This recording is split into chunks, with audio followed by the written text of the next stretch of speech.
Hello world, this is hopefully going to be the start to a new video series that we'll be working on. I'm calling it Arguments Against and For God, or Gods or Deities. So in this series I'll be going over arguments for different gods and arguments against different gods. The arguments against gods will be simple arguments that either I've come up with or that I like. I also try to mention refutations and arguments against my arguments, so that way I'm not completely just throwing my arguments out there and being like, ha, I'm right. Although that's sort of what I will be doing. Arguments for gods will be very simple debunkings or refutations of arguments that currently exist for gods. Don't worry if that doesn't all make sense. It will. It should be fairly simple.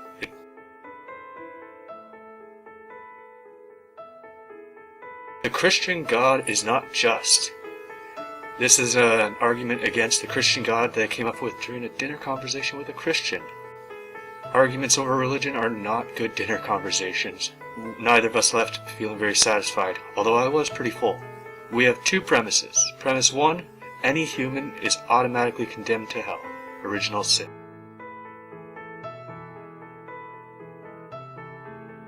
If you follow a vein of Christianity that doesn't have original sin, this argument doesn't apply to your variation of Christianity then. Premise 2. Humans have no choice in coming into existence, being born.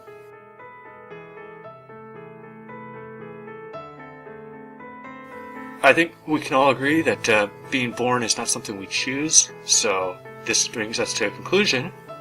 Automatically judging and condemning someone for something they had no choice in is not just.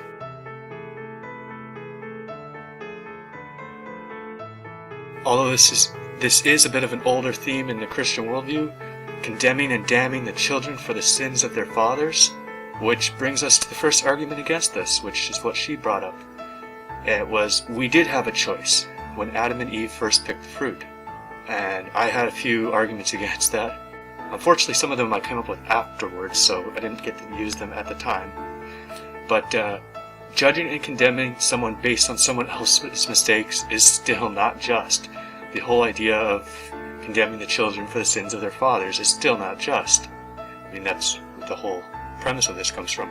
And then, if I do find that link, Adam and Eve had no idea what they were doing. I'll link a video in the video description. Hopefully I can find it. It explains a lot more about how, because Adam and Eve didn't have knowledge of right and wrong, it would be impossible to hold them accountable for stuff. And then another follow-up argument that she had brought up was, you wouldn't have done anything differently than Adam and Eve. Again, this still goes back to judging and condemning someone based on someone else's mistakes is not just. The first thing that I brought up was, how could you know that? How would you know that I wouldn't do anything differently? And she sort of implied, but didn't quite say, it was all part of God's plan, in which, at what time I turned around and said, well, if it was all part of God's plan, then your God is not only not just, but also evil, as he planned to condemn almost every human who ever existed. Yeah, that's about it. If anybody has any comments, anything to add to the argument, any arguments against this argument, leave them in the comments section, share with your friends, stuff like that. Cool.